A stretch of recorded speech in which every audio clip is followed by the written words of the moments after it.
What's up, guys? How you doing? Welcome to the S&S Chicago podcast. We're excited. I'm Shannon Skip Syas. And I'm Steve Silk Hurley. And we got a special guest today, and it's incredible. Man. We have none other than, he just told us before we went on air. No, he just told us on air. Go figure, on air, right? Dr. Michael Airhart. We don't want to take that away from you. So I guess you can, sir. Doctor. That's right. The doctor. The doctor. So, never please, been to college, but doctor. how about this? Well, how about we just jump right into that? Yes, Get sir. into how that came to be. I'm still shocked. I got an email. Stating that we want to honor you with your doctorate. And I'm like, whoa. So I thought it was a joke. Once again, I'm thinking it's a joke. And I told the wife, said, look, I got an email from Apostle Outlaw, who's one of the head of the Bible Institute.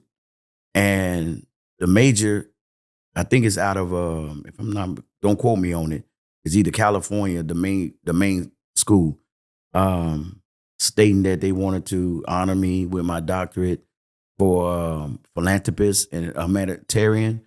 And I thought, okay, let's see, is this real? And so, of course, I'm going to do my homework and pull up paperwork, go on the internet is golden. Oh, yeah. Google is golden. Because I'm Right. going to find out who you really is, if it's real. Pulled it up, instantly came up. Wow. I didn't really believe it until the cap and gown came in the door. Oh, wow. When the cap and gown came to the door, I literally fell out. It was just a major, because I went through high school, but I didn't like school. School for me, like, I can't say school is for everybody. And I'm not going to tell you it wasn't for me. I would go to school, but I would leave when I just want your lunch. That's how I went. I went for the lunch, and then we'll sneak out, go to Roseland, come back when it was time to get out. And then my mom, she always found out later on that you didn't go to class. You was cutting class. Wow. Yeah. But long story short, and then it really hit me when I got in the place with the other graduates. So, people didn't know I graduated with Waka Flocka. What? I did. We both got, the only one out of the institute that got the philanthropist and the humanitarian. You can Google that. Wow. I graduated with Waka Flocka. Where was this held? In Chicago. Oh, Yes. something? They flew him in. All right. And I literally, we the only one in their history that got that so far. And so it's major, but I always was a person that God gave me. I'm not a person that brags or the compliments. I kind of keep it to myself and just keep moving. You can brag today, though. Yes, We're going to pull it out. We're going to pull the brag out you today, well, bro. Steve, we got to talk about it. We got to talk It's about not it. a brag, though. It's just, it's actually inspiration for other people. Yes. Well, and that's important, Mike, because you've actually done so much and you're still doing a lot. And to be able to inspire other folks, that's incredible because other individuals in their hustle inspires us the same way that I would like to think, inspire other folks as well.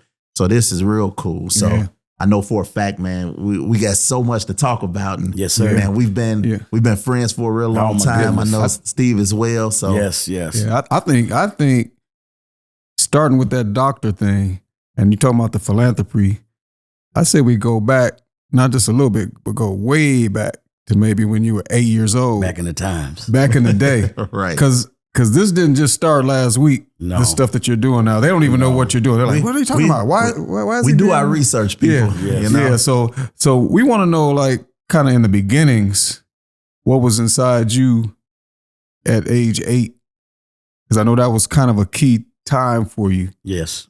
So kind of take us back a little bit to that. So it's always, I am a crybaby.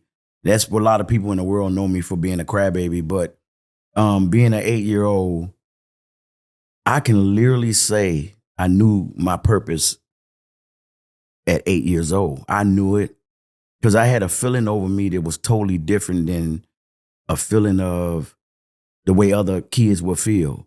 Like I knew I was supposed to serve God. I knew that I was supposed to make sure that everybody was going to be okay.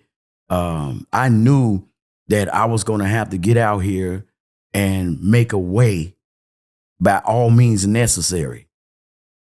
It was wow. In that purpose that I knew that I wouldn't just be a kid that sit and play ball, basketball, build go-karts, catch frogs out of the ponds, build basketball courts out of wood. Mm-hmm. I knew at that early age how my life was going to transform, taking sheets, cutting it up, making puppets, which created some more things we're going to talk about. But right. At that age of 8, I knew what the struggle was growing up in the projects, understanding what it was and how it felt to be hungry. Wow. Because in them times of the end of the 70s on up, everyone in the gardens, we ate nothing but beans, like navy beans, black eyed peas. But right. A known true fact, and I gotta really put this on the S&S show, I don't eat beans. Wow. I never ate beans. Even then? Even then. My mom beat me literally, and it wasn't no belts, it was a tree branch. Like, you go get the switch off that tree, yeah, and you pick the best one. Because if you come in this door with something that look like it ain't gonna hurt you, I'm going to get it. So I got the biggest one. Mm-hmm. I knew what it was. Wow. But when I couldn't stand, now I'll make beans, but I wouldn't eat them. Wow. So yeah. We poor. If you come back from them eras, it was the time where we can collect bottles. It wasn't no cans, it was bottles. Wow. And you could take the bottles and cash them in and get that 10 cents. Yep. But they wouldn't take them if it had roaches in them, because we in the projects. Right. And the syrup that's in the Coca-Cola or whatever it was that was in that bottle, roaches attached to it. Oh, wow. So in nighttime, I can remember this like yesterday. The projects, we had so many roaches to the point the only time they come out when you flick that light on.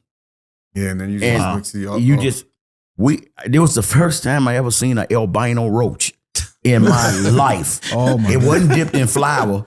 It was not dipped in flour. Albino Mike. It was a straight albino roach. Oh, and we don't know if that was the queen. Now here it is. I'm trying to catch it.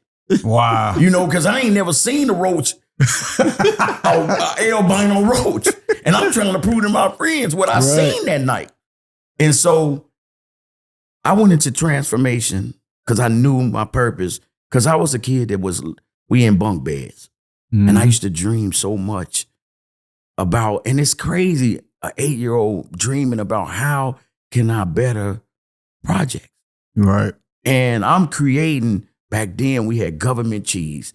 We had government flour. We had Spam, Vienna sausage. These are things that we grew up to. That I was creating these meals to take us away from beans.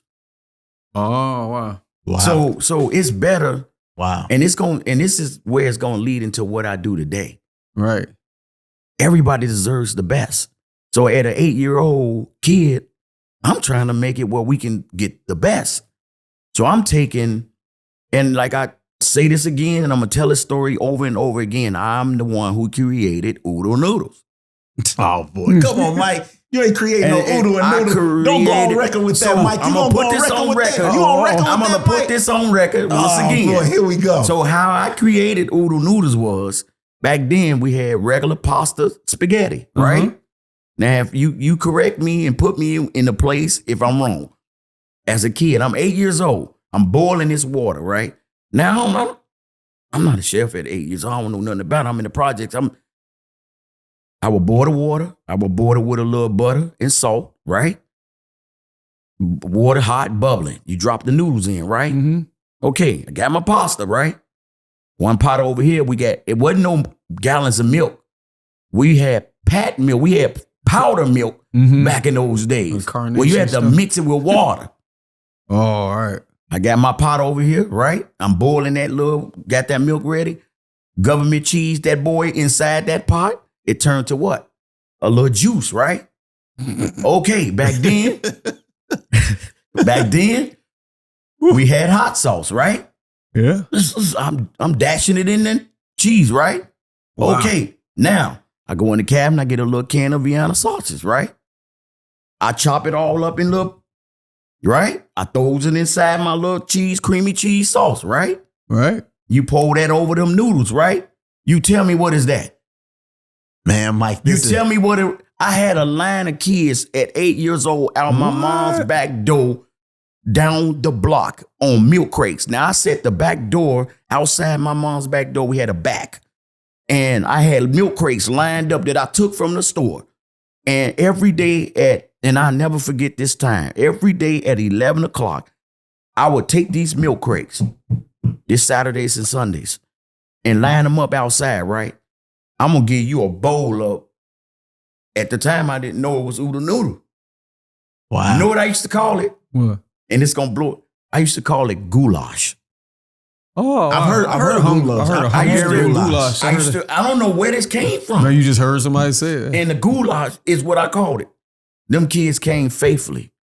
Every week, I'm making these. You bringing the goulash back, man? I brought it back with a taste to it. Oh, with a taste to it. I know you ain't gonna just let that ride. I know. So it just. He already upset about this oodle and noodle, Steve. Right. So well, it tastes just what we eating today. You got the noodles, you boil them, you pour in a pack of the seasoning, different things. Because back then, the only thing we had, I think it was Lori. It was some other season. Back then. We didn't have all these different flavors, right? So I'm going in the cabinet trying to figure out how can I make this taste a little bit different. Wow. I don't know why the Lord put that on me at 8 years old. Wow. I need to make this taste different. Wow. And to this day, my friend who's very successful, he throws that in my face every time he see me. Yeah. Can I get a bowl of that goulash? Yep. Every time he see me. Now let me ask you, Mike, now being an individual that was riding for the hood, wanting to do at that early age, and being in that environment, especially in Roseland, right? What were the circumstances? You know what I mean? Like, because I mean, you saying you eating oodles and noodles, and you got roaches in the Coke bottles, or in the soda bottles. We'll just say that for political purpose. But were your parents around? Were they not around? Were you just the guy that was just out in the street, not in the street? Because unfortunately, most urban youth, they find themselves in situations where they become product of their environment, and some get the opportunity to escape that environment. Some make the environment better, and some are detrimental to it. So, I mean, where did you fall in the box?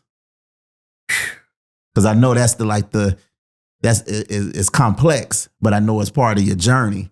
And I think that's incredible, because the people should hear about that part of your journey, because they need to understand that it's not always, roses and bubble gum. It wasn't. So, I mean, I guess maybe you can get into that It's part. great to look back on it now, but right. Well, it wasn't, because it was a single household. It was just my mom. And my mom, even though we lived in the projects, my mom still was a nurse. She was in nursing school first, and she got through that, and she became an LPN. But she worked, and I never could pick. Even to this day, I never wonder why was we living in the projects, and you work for Christ Hospital, and you a nurse. I don't even think I asked my mom this question. I never, because whatever my mom went through in life, I never downed her. I never looked in her face, say, you was because we turned this, we did this, we did. Because I think I turned out very well. Yeah. But it always, now, even though we lived in the projects, we had nice stuff in our house. Good carpet. I mean, I don't think you guys remember back in the days, Magic Kiss. Yeah, Magic is, yeah. So, you know, I got a good memory. Yeah. We had Magic Kids carpet. Oh, we wow. had what? I just remember the sign. I never even knew what Magic Kids was. All I remember was the lips. The big lips off the expressway. That's where we got off to go home. Right. I just remember when we was in the car. And we saw that. Oh, we're almost home. Up for years. That kiss lip was there for years, even when we grew up. Wow. So I remember living in this environment, but I just didn't know why. And why is we struggling like we are? I know why. She wanted the same thing you want for the people. She wanted you all to not have to eat beans or have. Yes. She wanted you to have a TV that you didn't have to put the aluminum foil on. Oh no, we still did that. Yeah, I mean you had to, but at some point maybe you got some upgrades that you weren't expecting. Because you just mentioned that you all had a few nice things in the house. Yes. So maybe she was setting that example for you. Yes. You know, that could be. I really think so, because in the projects, my mom was known as the special nurse. Oh, okay. Because we had incidents. No one wanted to go to Rosen Hospital. It's a true story, because back then it embedded in us that was the death hospital. So we had friends that went in but didn't come back. Oh, wow. So it was just a myth. No puns intended on Rosen Hospital. Right. But because we still went, but we were scared when we would go there. Right. And my mom, I guess, decided to just be the nurse of the project. So we had people that, I remember our neighbor fell out right in front of my mom's house and had a seizure. Oh. And my mom saved that person. And then, like, she was like a legend in the projects. Wow. You know, she in the front saving people, I'm in the back feeding people. Wow. That's exactly how it went. So growing up, I had to become a man at an early age. I had an older brother, rest his soul, because he passed away about 3 years ago. But I had an older brother, and I used to ask myself, why am I the older brother? You supposed to be feeding me. Right. You know, I want to play with them. Right. I want to strike out. Right. Pitch pennies. Right. Squares. We call it squares. I declare like we playing king, queen, jack, smack. Right. But I know you told me before you heard a voice that told you that you were supposed to be doing something. So that's what was keeping you from. Was that what was keeping you from wanting to be that kid, even though you wanted to be that kid that hooped on the milk crates and on the telephone pole. I thought I was going crazy. Yeah. And I still to this day get the same voice. This voice told me at a young age, literally, you're going to be serving me for the rest of your life. And you listened at 8. I listened, but I didn't, because I started getting older. Oh, okay. So that goes into another. Yeah. But that voice, literally plain as day, sitting in that house, trying to figure it out, trying to become a man, trying to get through school because I didn't like school, trying to just fit in because I felt like I was ugly. It just so much. But I heard that voice. I heard that voice clear as day. Even before I start the serving, I heard the voice say, you're going to be with me for the rest of your life. You're going to be taking care of my people for the rest of your life. I heard it. Wow. Now let me ask you this, because that's deep that you say that, because, you know, I'm from an urban community off the south side of Chicago, born and raised. And I know the adversities and the challenges that we face just being in the hood, you know? So did you hear multiple voices? Did you hear one voice saying, hey man, do it the right way? Or did you hear this voice that say, hey, I got to go out and get it by any means necessary, and I need to figure this out? Because you saying that your mom was a nurse, right? That's telling me that she probably kept some real long hours. It was just you and her. So I'm sure at a point, you know, you had to figure it out super fast. And then was that a good thing or a bad thing in your opinion? I'm sure it probably a combination of both, maybe. Well, it was one voice. It was definitely one voice. Clear as day. that told me exact instructions of me serving him for the rest of his life. I understood, but I didn't understood, because serving what is what at that age I'm with serving what? And I tried to bring it to my mom so I can discuss it, but people just blew it off. Like, oh boy, you better go lay down. No, no, I'm not laying down. Something is taking over me and telling me that I will be serving the kingdom. And it, even to this day, I want to do so much still. I'm 53 now. Right. And the Lord's still telling me the same exact words like yesterday. You're not going nowhere. Now let me ask you this, Mike, and this is deep that you say that, because you got some of the younger guys, and unfortunately we don't have the same mentorship that we did when we were younger. But what qualifies you? Because if I'm a young dude, I'm sitting here having a conversation and I need to understand and know, because if you talking to me, I'm tuning you out because I need to understand why. So what qualifies you to even, because you know how it is. We were that generation at a point where we felt like we knew it all. We felt like we had all the answers. They old, and how they go about it don't apply.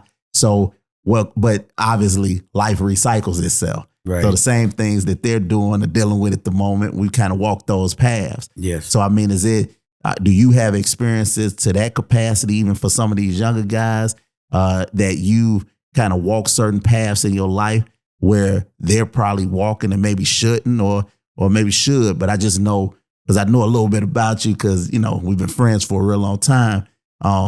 You have a very interesting childhood, and so you go from being 8.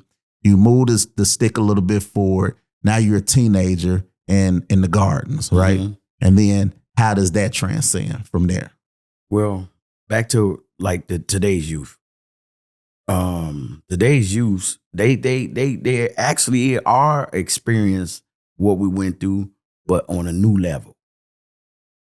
I don't force what's been in me on another person.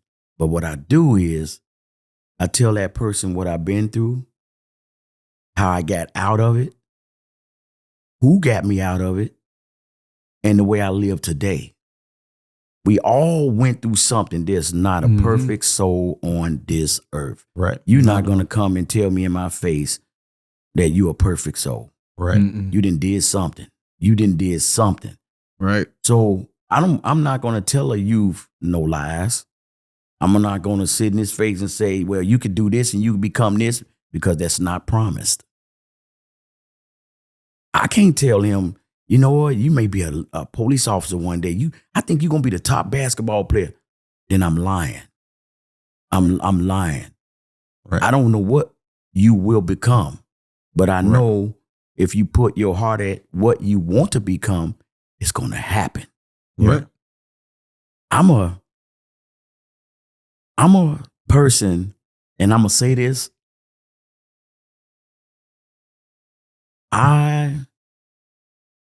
And people thought I was going crazy, but I feel like something real different about me in my life now, as me being a person that truly can understand a purpose in life. I know my purpose. I didn't know it at first. And that goes for the youth. No one can speak what your life gonna be. Right. What were some of your younger experiences? Like, I'm saying, like, did you get in trouble? Were you not in trouble? We did get in trouble. Me and the crew, the Black Goonies. Oh, we stole, and I'm telling you what we did. We didn't have the expensive toys. We didn't have Hot Wheel cars. But we made a way. So me being kind of like the head person of the crew, I would get on the bus and I was stealing Hot Wheel cars for everybody in the project. Wow. Until I got caught. was the worstest day of my life because I tried my best to get out the back of that store. S.S. Cressley, I'll never forget it, in Roseland. I told the man, I even broke it down. I'm only stealing this because I want to make sure my friends and everybody get a car at school tomorrow. Right. Incredible Hulk mans. Back then, the Spider-Mans. Right. I'm stealing tons of this, knowing I can't get out the store. My stomach big. And so I took off. When I got to that door, I'm going to run past him. The man dabbed on me and took me in the back. I couldn't get released until my mom came. Oh, boy. The look I got on her face. If I wasn't dead, I know I'm about to be. And I just started screaming.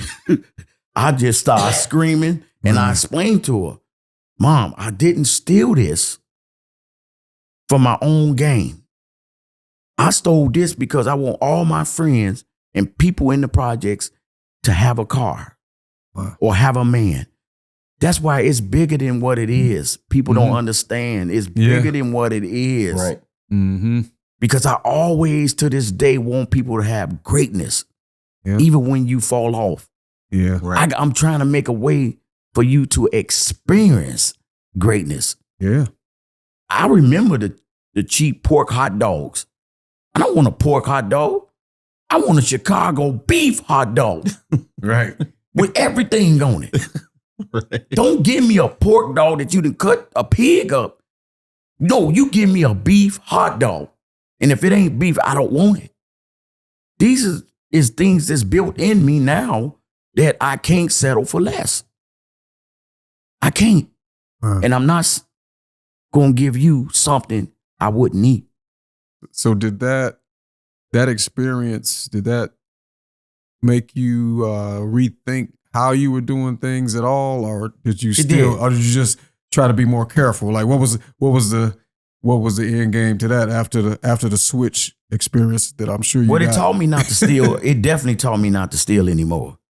But it also taught me how to be a hustler. Okay. Oh, wow. So, that's when the hustling came. Answers both. That's when the hustling came. Huh? So it wasn't the drugs yet selling. Mm-hmm. I'm finna hustle these bottles. I'm finna hustle them tops. Because people didn't know that you pop them can tops. Those little tops on there is worth money. What? Yes. You talking about the little pop top. They worth money. What? And so did the hustle become addictive? Very addictive. To the point where I slept, breathed, hustling in my dreams on how can I get this food for the next day. I'm in the projects. No, we want a White Castle. Back then it was 10 cents. Right. Oh, I got on that bus, 34th in Michigan, like yesterday, and rolled up there, little kid, going to get sacks of them. Wow. Setting out blankets in the middle of the floor. Wow. Taking pea mattresses that people throw out their house. That's how I learned. Another story. That's how I learned how to tumble.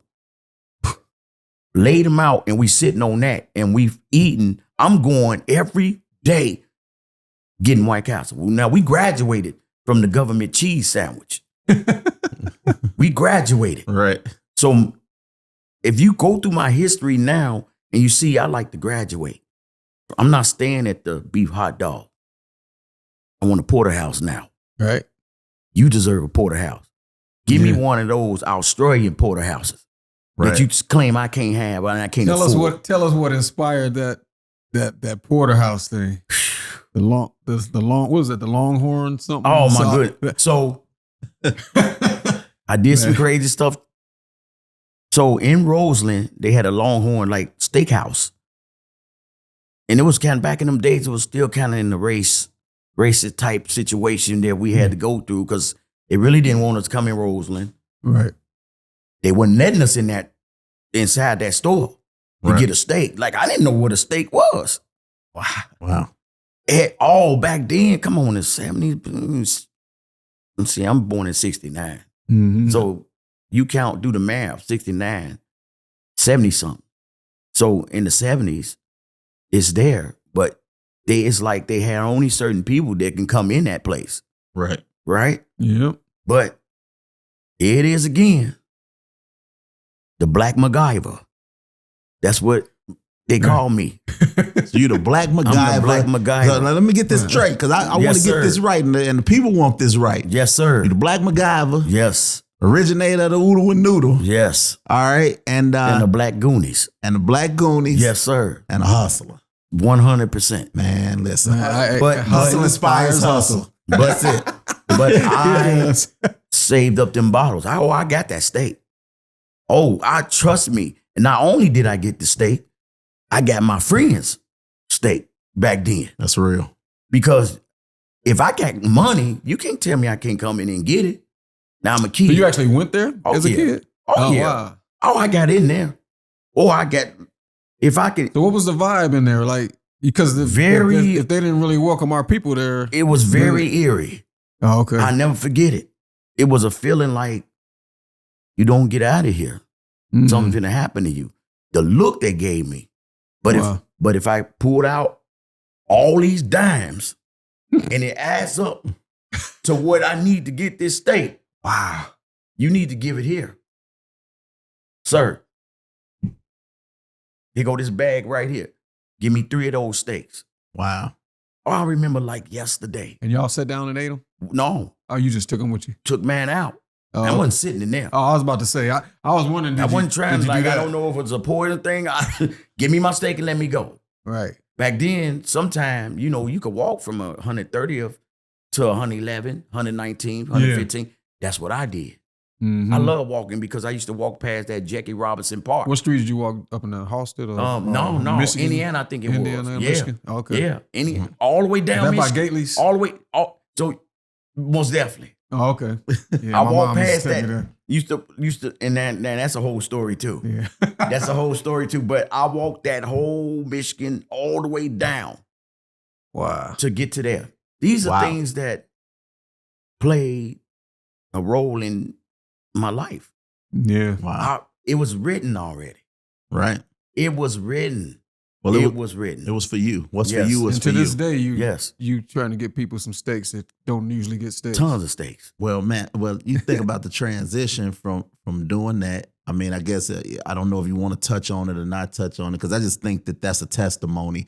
The fact that you were in the streets, because that sometimes it's unfortunate that they almost don't respect it unless you've actually touched the soil. Yeah. And the fact that you were there, I mean, maybe you can talk to some of these young folks and let them know that you were in the streets, mm-hmm. and, you had a high and then you ended up hitting a low, and that kind of removed you from, things that could have been prosperous for you moving towards the future, but you still ended up getting it because you had the right energy and the right faith tied to it early on. So even though you went through your trial and tribulation, you got out of that, and then you doubled back and got focused. And I think that was around the time. So I guess you can go there, because then you and I met at like right after your transitional period when you came back on the scene, because I know we got Paul Johnson, rest in peace. We got similar people in common. Yes. So I think that is because that was part of, you say Paul Johnson was a big help for you. A major help. So I guess maybe talk about that and that connection and the relationship between yourself and Paul Johnson that a lot of people just flat out don't know, because I think that transitions into, the streets and, the transformation as well. Yes. So I'm gonna reverse this a little bit with the kids. Just like how I felt when I was growing up, that I had to make a way, and whatever by all means it took, I did. So what people don't realize, the kids is only trying to live. They trying to live. You wanted good things growing up. Right. Mm-hmm. Yeah. So in your mind, I got to do something. I want that big wheel. Got to get it. Right. I want that big wheel. So I'm going to do what I got to do to get that big wheel. Right. These kids just want a life of their own money. Back then, we didn't really. These kids now know what they want. They know exactly what I want. So I'm gonna do what I gotta do. I don't want to work in McDonald's. I don't want to work here. They want it now. Yeah. They want it now. It's a microwave society. And if they don't get it now, I'm gonna do what I gotta do. Yeah. So that goes back when my time is, I wanted it now. My friends and family wanted it. They wanted to eat now. They didn't want to wait 2-3 days. Right. Might get up in the morning, 7 o'clock, knock on them doors. Hey, can I borrow? Hey, them bottles you got in your bag, can I have them, please? Sir, can I have your bottles? And they gave, I had a red wagon.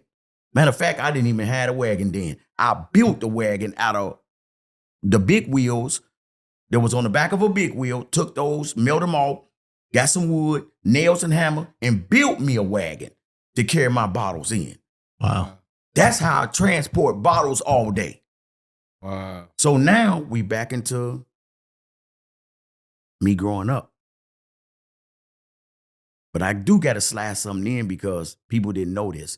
Even when I was doing the food, my mom used to have late night parties, right? Mm-hmm. Back then, it was 45s. Now, this is a story I never told. It was 45s with the little plastic little thing you had to sit on the top to hold that record in there. Yep.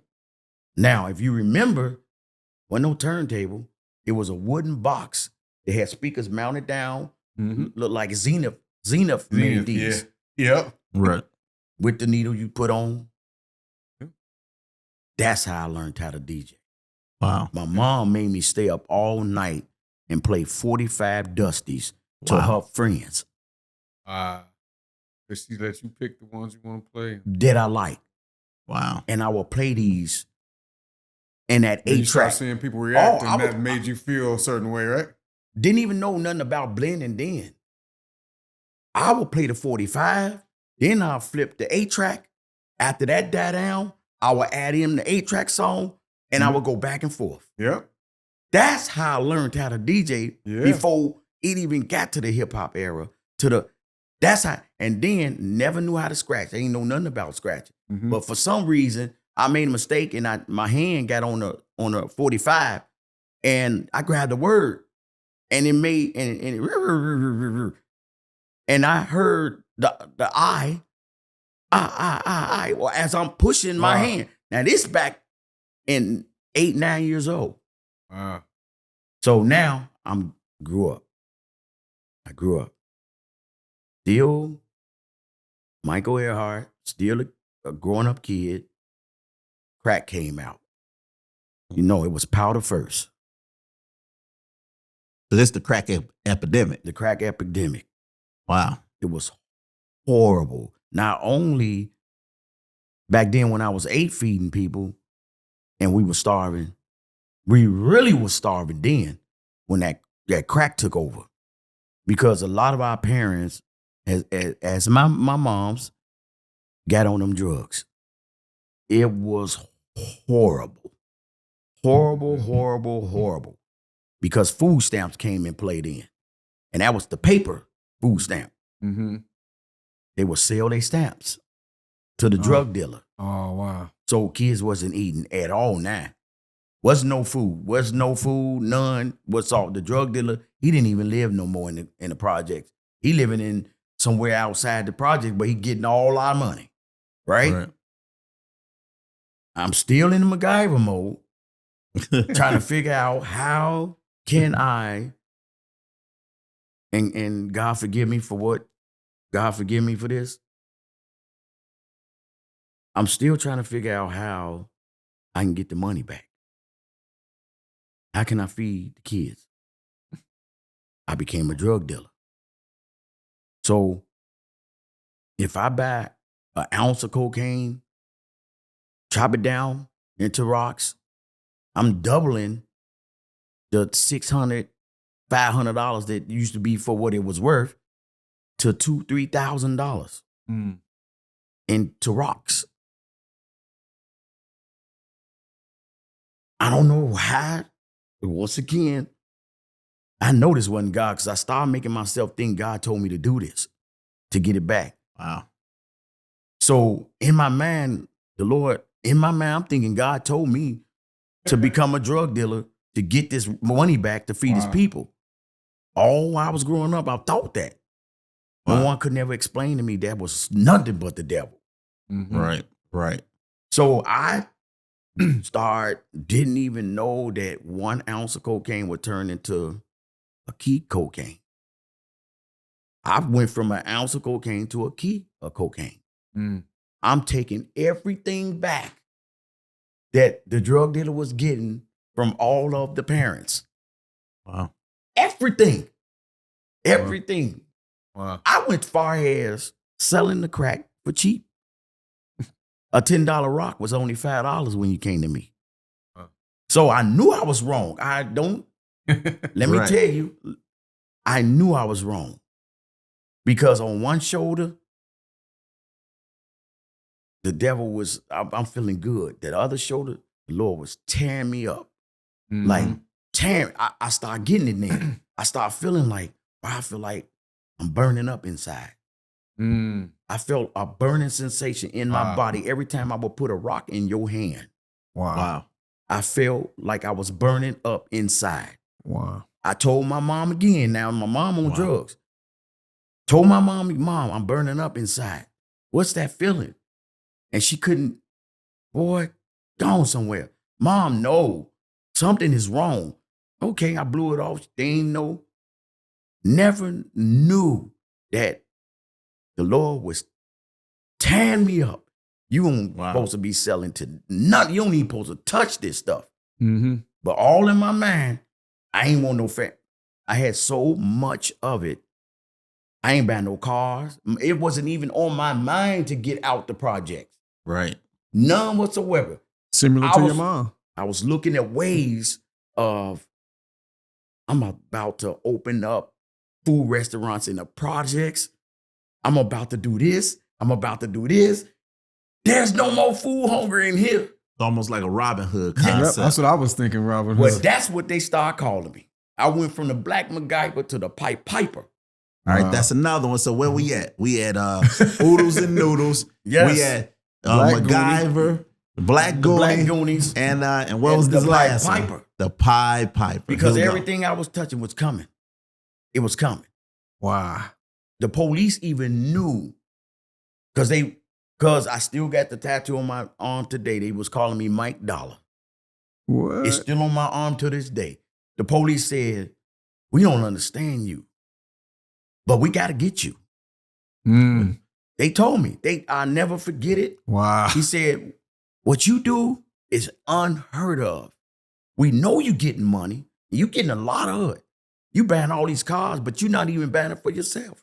You buying it for people's families. Right. You don't even own the car. Right. And I'm sitting there, I'm lost in mine already. But let me tell you what I did. I'll never forget it. When I say I took back the money, I had piles of stamps. Piles of stamps. So now this was from the drug gang. Yes. So they giving up all the food stamps to the drug dealer. No, you're going to give them to me. Now, I'm giving the kids back to go to the store and buy your family something to eat in the house. Wow. So the kids, all my friends, all of the kids was going grocery shopping for their own house while their mom and dad was out there on them drugs, disappearing 2, 3, 4 days. Wow. Now, the good part was out of this, even though it was bad, back then Harold Chicken came around, right? This will blow your mind. I don't know where God gave me this from. I don't know where it came from, but I was trying to figure a way to put Harold Chicken in the garden. I went and bought 10 hot plates, right? The hot plates, and this is gonna really blow your mind. You know those big pots back in the days, them long silver ones that you could fry chicken in and all. Like the cast iron skillet. Bought me 10 of those. Oh, the real heavy ones, cast irons. I opened 10. I didn't call them Harold's. I'm not exaggerating this. I used to call it Leros. So now you the owner of Leros too? In the projects, I had each block, one of the houses let me cook the chicken out of their house. But we was charging. So that's how the house who let me use their house, I will give them a compensation for doing it. Wow. But majority of the chicken, I was giving it, people couldn't buy it. So it was free dinners. Wow.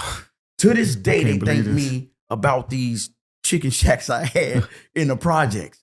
I was giving out chicken all day and night. Mouth sauce and all. Wow. Now listen, it seems to me, Mike, like you was riding a high. I mean, and Riding again, high. you was riding a High. high. Yeah. And then so where did you said you had influences and people that didn't want you in that space because they loved you and wanted to see more of you because they knew that you personally had a talent and a vision that was unmatched. So who was this guy? So quick rewind. My mom, we moved out the Gardens, right? Right. My mom, she got on the drugs. My grandmother, I was trying to figure out why my grandmother lived on 90th and Aberdeen. Mm. Why is my grandmother living on 90th and Aberdeen and we living in the projects? Right. Right. So all while I was still a kid, being a Black Goonies, doing everything, we would go to my grandmother's house on the weekends, right? That's the better world for us. Right. So I look forward to them weekend trips. My grandmother, I asked my grandmother was working at the main post office in Chicago, was a supervisor, Sweet Life. But my mom was her only child. Right. Why is we living in the project? So my grandmother finally told me, I didn't want to tell y'all this. Now I got an older brother and I got a younger brother. That's Stephen, me, and Billy. She said, I'm not taking your mama nowhere. Your mama is on drugs. She is bad. That's why y'all living there, because I'm not taking her. Wow. Okay. So wait. I'm crying, so you got to get us out of here. She said, well, I'll take y'all. To your grandmother. Okay. I'll take y'all, but I'm not taking your mama. I said, please don't let my mom die out here. It's bad. She said, no, I can't take, she crying, I can't take your mama. Can't take your mama. I begged and got on my knees. She took us. And she took my mom. That was the worstest experience in life. We moved to 90s. Now we out the Gardens. We out the Gardens. Now, when Paul gonna come in now, we out the Gardens. Now, Paul, when you say Paul Johnson. Paul Johnson, legendary house music producer. Rest in peace. Rest in peace, Mr. Paul Johnson. My man. We go to 90th and Aberdeen, right? But I'm running back and forth. I'm in the drug dealer days. I'm hot. I'm feeding millions of people. I'm all everywhere. I'm not just in the Garden no more. I'm still don't know why I'm on the roads and feeding people. Right. I'm making it. So I get in the Gardens. Now, never mind you, I'm on 90th and Aberdeen, right? Breakdancing was out there. So I'm finna tell you how Paul Johnson came into play. Oh, shoot. Everybody know, I don't know if y'all remember Disco Dave, David Hatwood. Best friend of mine. Dave lived next 3 doors from me. Wow. Right? Me, Dave, we became breakdancers. We had a little group. We had the best breakdancers. Why? A group of boys come up our street. We out in the middle of my house, right? We playing music, and they want to battle us. So that's May. And we on Paul. Who you and Paul? Paul Block comes to us and tried to take us out in breakdancing, right? Okay. What song? Planet Rock. Oh, 1981, 82. Planet Rock. Okay, so now I know what year it was. I'll never forget it. They battling us, right? We tearing them up. Okay. I meet Paul then, right? Now, I'm in the era of, so I'm going to go back. I'm trying to remember how I got my first equipment, right? So now remember, I'm going back and forth to Alligator Gardens. Oh, wow. Right? Oh, wow. One of my friends, somebody, I don't know, gave him a realistic mixer and these Technique, little small rolling pitch 100 turntables. And he man, Mike, come on my house. Oh my God, you need to see this. I gets over there. He in there scratching till it's time. Oh, And so he eats it, and I'm looking at him. I'm excited, right? I'm like, oh my God, I want to do this.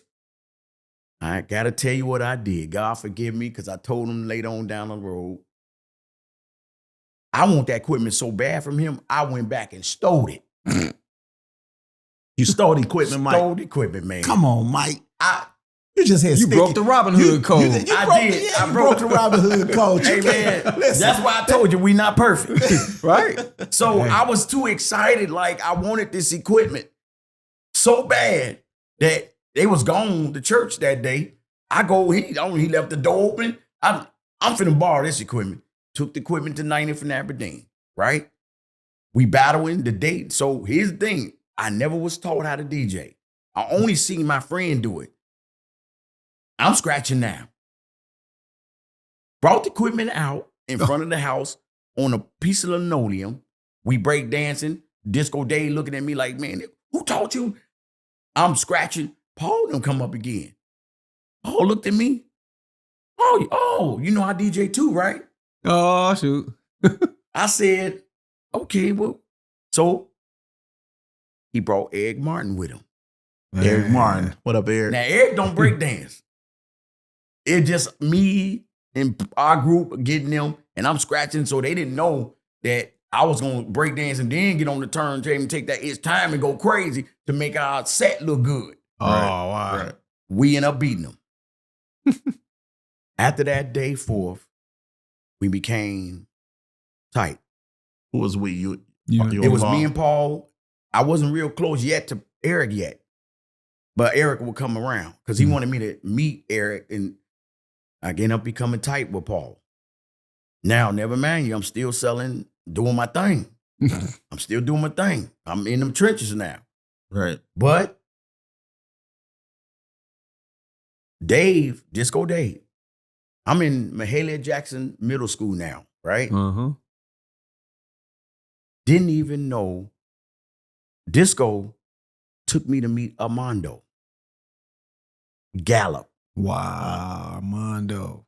Rest in peace, Armando. Knew Mondo with my eyes closed. Oh, wow. I was in that basement when he created that land of confusion. Man. I remember it's yesterday. So say that for the people that don't know. So you were in the basement. Me and Disco Dave was in Armando's basement. I'm on 90th in Aberdeen. He on 89th in Aberdeen. And Disco Dave took me to meet Armando. Didn't even know that Armando was going to school with me. He was on the same hallway floor, but 2 doors down. They in the smart class. I'm in the, we ain't gonna discuss what kind of class it was, right, but it was the slow class. And so me and Mondo became real close through Disco Day. Wow. I started building that relationship with Paul. And Paul came over. I took Paul down to Armando's house. Mm-hmm. This is the first time he hearing music. First time he hearing tracks. Was this Paul? Paul Johnson. Oh, wow. So you technically were the one that introduced Paul to Armando. To Armando, okay. Then Eric, okay. The Robert Armani comes in later. But he came in because we end up all going to KMN High School. The only one didn't go was Paul. He went to Julian. Oh, okay. Yes. Then that's when the incident came with the gun. Right. He ended up getting shot. Mm-hmm. He got paralyzed. Yep. His mom took him away. We went over there every day, me and Eric. Because Eric was more closer than the Paul than anybody. Mm-hmm. We took that. Now, was that weird for you? It was very weird. Now, I'm saying when it happened, and I know it was traumatic, A1, but then B, one of your friends that you just established this real tight relationship with is just gone. Gone. And you start out breakdancing with him and he can't even walk. Well, he was athletic. Like, he was, man, I remember like yesterday, Paul was everything, running and breakdancing and doing everything. And it happened just like this. And we sitting there freaked out in the mind. We knocking on the door, they won't tell us nothing. He got shot. He ended up going to rehab. We didn't see Paul for about a year or two. Wow. Yeah, a year or two. Everything shut down. Everything shuts down. Wow. Now, when it shut down, everybody's starting to grow up. We going our separate ways. Mm-hmm. Now, of course, Robert Armani came into the picture. Dude came in high school. He loved what we was doing as far as DJing, and he wanted to be a DJ, and we just wouldn't let it. He just couldn't really DJ like Blend Records or nothing like that, but Rob was not giving up. He was at my door every day, hearing the music. He know I got somebody down there. Right. I wouldn't let him in. Right. You know, of course, we went back to like making the speakers. He will like blackmail us. I'll give y'all, I'll make your speakers. I'll let you keep my speakers if you teach me this, or let me borrow your equipment, or let me, because I want to learn. Okay, so we built that up. That's when we became the Chicago Traxmen. Oh, wow. So let me get this straight. You're one of the original Chicago Traxmen. Oh, I am the Chicago Traxmen. You are. It's me, Paul Johnson, Eric Martin, and Robert Armani. Wow. Rob came up with the Chicago Traxmen. That's the truth. Wow. Can nobody? He came up with that name. Wow. The Chicago Traxmen. Even though we was we were jealous because Rob's mom kept him dressed sharp. Right. Rob was wearing the richest of the richest. Armani. Everything. Yes, he was. Yes, he was. Really was Armani, huh? In our high school years. Wow. GA belts. Everything. His mama kept him in jabots. Everything. Wow. We were jealous. Yeah. He was having cologne before I even knew what cologne was. Right. That's what. Yeah. But we finally accepted him. He came in. That's our brother. Wow. Now, remember, I'm going back and forth. Right. I'm on 90th and I'm in the Gardens. Mm-hmm. Paul got shot. Everybody went their separate ways. Paul gets out of rehab. Mm-hmm. He connected back with Armando. He comes out with a hit record. Blew up.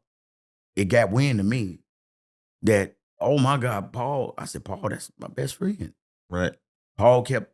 Now, Paul wasn't, back then, you couldn't even come in the project. If you're not from there, you ain't coming out in the garden. Mm-hmm. We waiting on you. Mm-hmm. And Paul took it upon himself to get someone to bring him, because I'm communicating him on the phone. Right. Mm-hmm. Paul broke down all of what was going on. I can't remember which track it was. I don't know what was the main track that blew him up overseas with when Mondo setting all up. But the track went crazy. He became real big overseas. Mm-hmm. He came back. He called me on the phone and said, Mike, I got it. No, Mike, you gotta stop. And I got a way of stopping you. Now, hold up. Reverse now. Mm-hmm. I end up catching a case. Now, remember I told you I was burning inside. Mm-hmm. The Lord started telling me, you gotta stop. Oh, wow. And I kept still doing it. Lord, yeah. Okay, but I'm doing what you like. You want me to take care of your people. Right. But he said, that's not the way I told you. Right. So I get a fair warning. Almost got caught. They chasing me. Police chasing me. I got a sack of rocks under my private parts. Wow. I'm running. They chasing me through the projects on foot. I'm now. I ain't big now. I'm running like a track star. Right. I knew I was getting away. Right? Mm-hmm. But I ran directly into the police. I backtracked because now I lost them, right? Right. I'm thinking in mind, let me backtrack because they went the other way. Why I backtrack? Hit that corner and bow. Mike Dollar, we got you now. Oh. I had plenty enough time to throw the sack on the roof, but I was too determined to keep mine. Caught that case. I'm sitting at a 111 police station, freaking out. Oh, wow. I said, now, Lord, I know what you're talking about.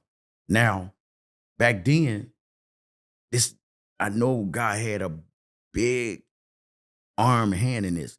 How I end up going from 111. Now I know I caught a case. I got a drug case. Right. Yeah.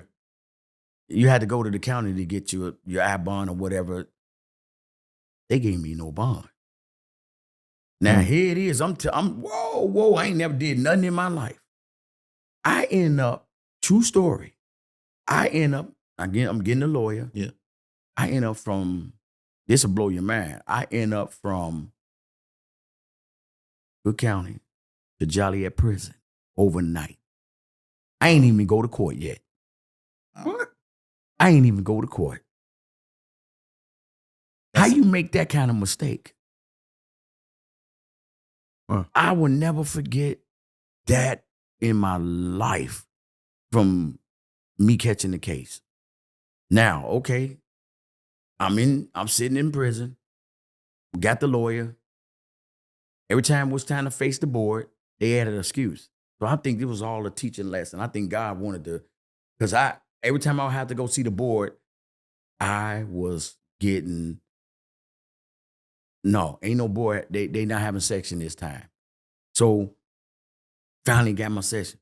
My lawyer got me out, right? Mm-hmm. Gets a call from Paul. Mm-hmm. Wow. Paul said, Mike, I'm trying to save your life. Wow. He said, I'm on that. He said, I know you need big money. You used to it. I'll never forget the look on his face. He came out. He drove in the project, didn't care. He just told everybody he was a best friend of Michael Airhart. They brought him to me. Wow. He said, Mike, I'm coming to get you out. These are the tracks I done made. They blew up. I'm over here. We traveling. I did it. Wow. I did it. I said, Paul, let's go. Paul took me. My first track came out. WKKC. Barbecue Bobby played it. Now, wait. Oh, this is Wait, let me tell you what happened. Now, I didn't get caught for selling drugs, but I got caught in the car with somebody who had a gun. I ended up going back to the county, but I was getting out. My track was being debuted for the first time in Chicago through Barbecue Bobby. The first track Paul taught me how to make. Wow. It went so big. I'm on a prison phone. right. And they talking on the phone. You are in the correctional facility. And Bobby said, wait, you in jail? I said, yes, sir. Right. I gets out. From that day, we started making tracks. I end up getting on these top labels. Fabrice, the France label, the China label, Big Us, with Big the Us Japan Fabrice. guy. Yep. Yes. You remember the China guy, the Japan guy? I do, yeah. I started blowing up on tracks. Wow. Yeah. Fast. I'm talking about Paul said, I'm gonna make sure you get it. Right. Mm-hmm. Now I want to come with my own label, Right. Right. which was We Bang Entertainment. Was that when you were doing the parties too? Or that That's wasn't? when it started. That's when I met you. Because I'm on We Bang Entertainment, We Bang Records. All right. I see a lot of people don't know that story either, and it's really crazy Yes. because being there and being in that moment with that particular story is almost nuts because I was hands-on. Yes, he was. So to see it all unfold, Mike created a record, and no, take that back. Paul Johnson created a record. Yes, he did. And Yes, he Mike did. was in a position where financially he can come to the table. And because of the relationship that he had with Paul Johnson, Yes. it made sense for him to give his friend money opposed to He didn't want creating a it. label. He didn't want it. Mhm. He wouldn't take the money. He wouldn't He would not. at first. He wouldn't. Yes. I insist on you need to take this money. Mm-hmm. You got to live. But That's a record true story. was my record to go on to take Rebang Records. The record was it. I knew when I heard it, It really was. Paul, I need this. Mm-hmm. By the way, with Skip, what was that record?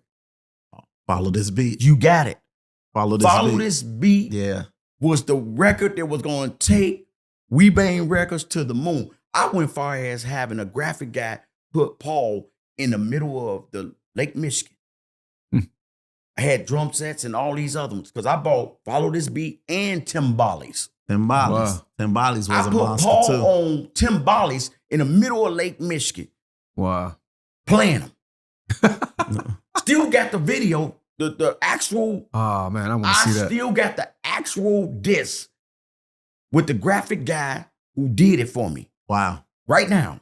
See, now that's different. Those are the receipts that a lot of people, because so many people, I'm sure, hit you and they hit myself wanting information or something about Paul Johnson. And But the only one knew was you. The only one knew the truth was Skip. Right. No one knew. I was the owner follow this beat and timbales. But the reason they probably don't know is because at some point you gave it up, right? Yes. So how long did you do the label, and then when did you give it up? After and we why? did the We Bang, what was it called? Get Lifted. It was called Get Lifted. Still got the yellow shirt. Yes, Get Lifted. And you was in retirement mode. You wasn't DJing parties no more. Mm-hmm. You stepped back. Right. Paul is the one who I begged to get you to just come out of that little retirement for that one time. Yeah, because I was stuck in the studio all week. Yes, you were, and you was not doing no more. Yeah. And I remember like yesterday. Party was off the hook. It was. You know how many people I had on the list? Yeah, it was crazy. It was incredible. It was got Ann Nesby, who I worked with. That was incredible. I was like, which was yes. I was like, wow, who is this guy? Respect the Ann and Tim. Remember, Paul just blew up, and he had these numbers to these people. And I called. I ain't know nothing about, because Skip was already in school, college, learning all of the ropes. Right. So I asked questions. Right. Mm-hmm. I get on the phone and I ask questions, and if I get lost, I'm calling Skip, man. Yeah. So I got everybody there, flew them in and everything. He did. Mm-hmm. That's true. Took care of him, got him right. So if you was on such a high, like that sounds like that's like the peak. So what makes you just stop? So, and it's crazy because the label was about to blow. The first album was about to come out. Everything was at its time. But then God smacked me dead in the face and said, no. Because I was happy on one side and I was miserable on one side. Yep. I'm at the top of my peak. I got tons of money. Tons. Everything going right. And I was feeling like mental messed up on one side. Why am I feeling the way I feel? The Lord smacked me and said, you got to leave all this. He did. He cut it cold turkey. It was kind of crazy because turkey he was in down. such a transitional period. Yes. That it was weird because that's when you lived in Posen. Yes. Was it Posen? Yes. Yes. Yep. Yes. That's right when you had got Things the blew up. MPC XL. In my little studio apartment. Sure did. My table was the studio. Wow. I was at my top of my game. Albums bringing in money. Everything. Yeah. But I was mentally messed up. Wow. Because I was feeling like, remember I told you, God spoke to me. Mm-hmm. And he spoke to me again and said, you're not going to never be happy. You're not going to never be happy. Now, you on top of your game, you got Skip, you got all these top people. Push Pack was one of the major sources of house music in Chicago. Pushback. Who's that? Push Pack was doing it. Who that is? It was for life. Push Pack was doing it. Pushback for life? We was, For life. oh Yeah, man. it was crazy. That trend, them times was the best. And I was miserable. I was traveling. I was going to different states. I was at every conference when they first started it. Yeah. Every Miami conference. I was everywhere and I was being recognized now. That's Michael Airhart. And I'm like, okay, I'm just a person that's I'm with Paul. I'm pushing. And I remember, God rest his soul again, Paul, this is probably a story that ain't never came out. You getting it here first. We was getting ready to DJ at a club in Miami. I'll never forget. Packed. Ann Nesby just stopped, did her performance. Paul next. Somebody slipped a pill in Paul's drink. Gave it to Paul while we were sitting there waiting on his turn. Paul got to sweating. He started shaking. And then he started feeling his arms. I said, Paul, what's wrong? I said, Paul, what is wrong? He said, Mike, somebody got me. And I'm looking at him, what you mean? Oh, man. Somebody drugged him up.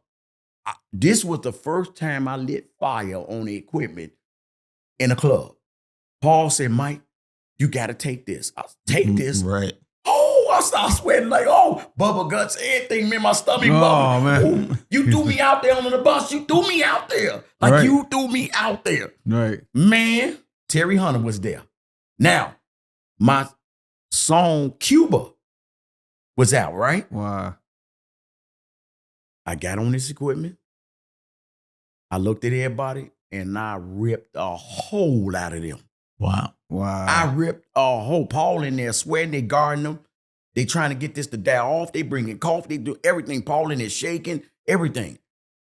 I ripped a whole, about time I finished, almost finished, Paul reeled out. He was almost back himself. Wow. Terry came and shook my hand. He said, man, you know that song Q was hot. Wow. And I said, ooh, I'm about to make it now. I'm in there like, Lord, I'm about to make it. I'm about to. So, but I was still on one side. Yeah. Burning. Because the only way that burning sensation went away is when I finally realized that I got to walk away. And I got to give God all of me, not partial. Wow. And that's an incredible, and just something like that now that you're in that mindset and you're finally in a space where you decided, man, I'm done. Yes. Then what would, because I know you had multiple, you transitioned into multiple yes. companies. Yes. So I guess Kitty Characters. Yeah. So that's when I started Kiddeworld Characters. That comes in play when I was being the Black McGiver. Because I started realizing that, and it all came back to me now that I'm older. Why would I'm feeding God's people, but the kids wasn't entertained. Right? What can I do to entertain them? So I went in the room, I got a sock. I drew eyes on this sock. Now, Crayolas was out then. We didn't have nothing. Right. I colored the sock with crayon, and I started making this sock talk. Now, back then, the puppet that used to be out was called Lester. Now, you'll probably know who I'm talking about because Lester was a little wooden. Oh, Lester. The Lester doll that man used to make talk. Yep. I'm teaching these kids and doing things and talking while I'm feeding them. Wow. So I created a sock and brought this sock to life. Wow. That's when I see a little bitty piece of paper come to the door and said, we want to take the kids and teach them how to sew. All my friends was like, no, boys don't go to stuff like that. I went. I went and learned how to sew fabric. Was this when you were a kid or was this an adult? In my kid years. Oh, okay. Yes. Wow. Never knowing down the line, I will become one of the top mascot makers in the world. He is. Wow. In the world. Yeah, it's incredible, man. Congratulations. But let That's me tell you big. something that's going to blow y'all mind because you didn't know this, Skip.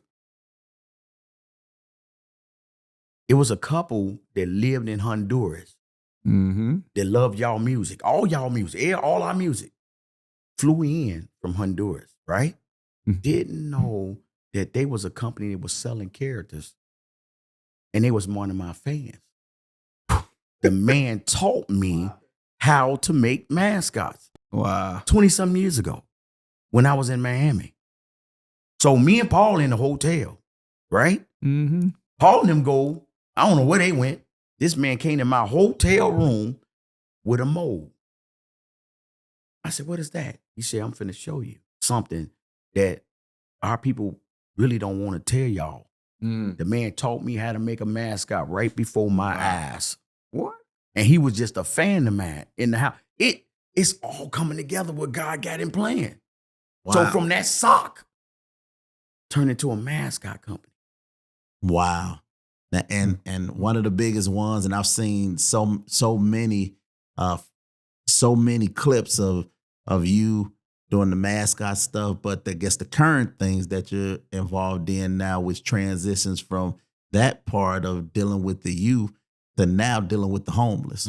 So where are we with that? So you have a non-for-profit, Yes, right? Yes. Taste for the Homeless. Yes. Okay, and then I guess please tell us a whole lot about that because that's the initiative is incredible. We all participated. Major, incredible. I'm still now that this big puzzle is starting to come pieces to all of the puzzle. Every piece means something. Let me ask you right before you start that. Who all reached out to you? Who have you got the opportunity to connect with by way of Taste for the Homeless? The first person was Chance the Rapper. Amazing how I got him, like how I even communicated. you know, with me being asleep, it's 3 o'clock in the morning. The Lord woke me up. I had the vision and what God told me to say. He told me the things to tell him what about my vision, but he had already been watching me for the last 4 years. Wow. And he said, out of 8.9 million, I need to get down with you. Right. Exactly what he told me. I need to, and he said, I'm gonna call you. Right. So, of course, Chance the Rapper. I even met Steve Harvey. I met Steve because, remember, in the beginning, I made that mascot. Right. I remember that. I made the Steve Harvey mascot. Oh, wow. And it was his wife. So the way I ended up reaching them was through email. They got an email. That's why I tell everybody today, if you want to get somebody, you go to them emails. Mm-hmm. They check those emails. Sent the email and said, I wanted to surprise Steve for his birthday with a mascot looked just like him. I sent the picture. They told me, don't show it no more to nobody. That launched. I ended up getting Steve Harvey suits and everything. Like, wow. If you pull a photo up, you'll see me, Steve Harvey. You'll see me in a Steve Harvey suit that matches the mascot. Yeah. Wow. We shot a video downtown Chicago in front of the Chicago theater. The Mercedes limousine truck, and we walked Steve coming down the street. It was amazing. So that kind of blew up things major too in that part. Mm-hmm. Which plays a role in how I was being able to create money finance for Taste for the Homeless. But people didn't realize I am the founder too of All Kids Matter Foundation. Wow. All Kids Matter is big. Wow. But no one knew I was the one created it. Well, now they know, Mike. Yes. All Kids Matter came before Taste for the Homeless. We converted it over to Taste for the Homeless when the Lord told me to bring it out. Right. That comes with a question you just asked. Where it came from was when I'm in the drug dealer days. Mm-hmm. It was a night shift. We finished selling the drugs.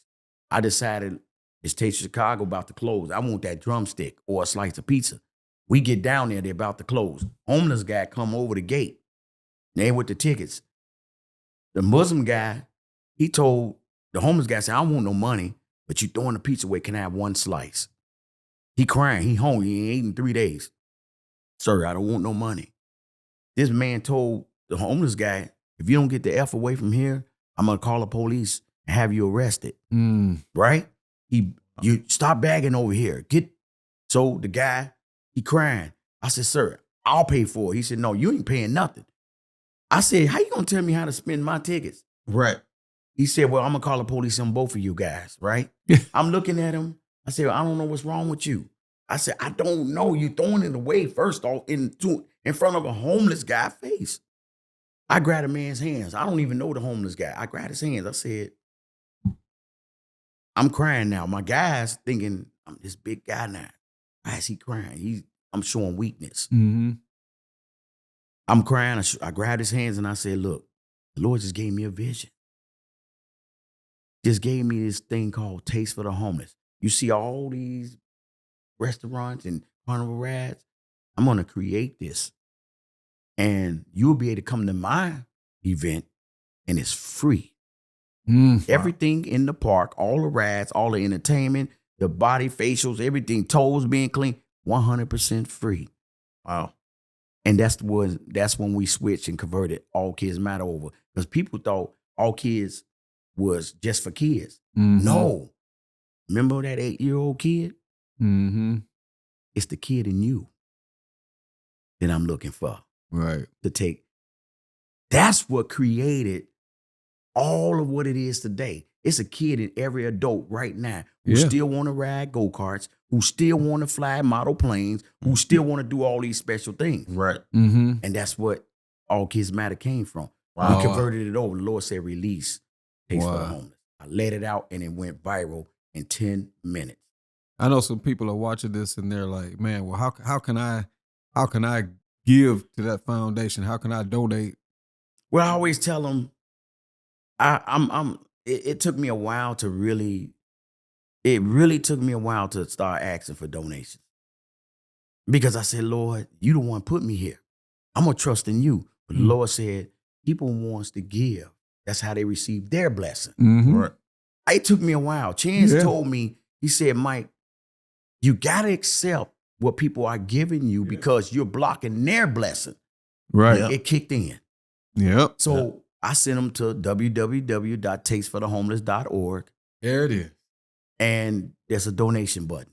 That's awesome. And I tell them to give from the heart. And look, people, that's not a plug to donate in that capacity. No, not at all. And let me Not tell at you. all. You just moved me, and I'm thinking, Well, man, if I was watching this from the outside looking in, I'd be like, Yes. reaching in my pocket, like, man, how do I support what he's doing? I listened to this whole story. Yes. Here it is. This is not cap. We're not just on here making a reference about supporting something that we don't support. We have personally got involved and proactively supported this initiative. It's worthwhile. It's fulfilling. Yes. It is it's something, if you haven't gotten the opportunity to be selfless and help others, this is it. I'm telling you, this is definitely it. Yes. Because for Steve and I and all of the people that had come out as far as industry professionals and just, enthusiasts of helping people, man, we couldn't believe what we saw. I mean, it was incredible. And we want to continue to do it. We want to get our families involved. We want them to continue to do it. I think it's just incredible to be able to see the smiles that we're able to put on these young folks' face. It was something that I've never seen before. So let me ask you this, Mike. With putting something like that together, I'm sure it's a big undertaking, but do you have an issue getting the food vendors or the entertainment or the activities, because you had it all out there? It was. And that was incredible. And it was all by volunteer base. It was people that wanted to be there. Yes, Man, it was. We love being People were walking away with gym shoes and all kinds of stuff. Everything brand new. That was chance, right? Yes. Getting involved. Well, so it's a big financial. It's not free. Mm-hmm. Getting the people from the shelters, the buses. Now, I remember like yesterday when I put this out to the world and literally watch in 1 minute 340 shares in 1 minute. And I'm watching it flip. And I said, Lord, you told me. Mm-hmm. You told me if you just do what I say. Yep. And when I tell you, because Skip, I remember when he texted me and said, Mike, you doing the damn thing.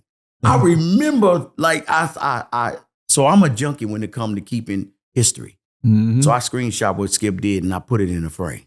Wow. I keep everything. When he said, Mike, oh my God, it made me realize I know now what God been trying to tell me all along. Right. When I say I watch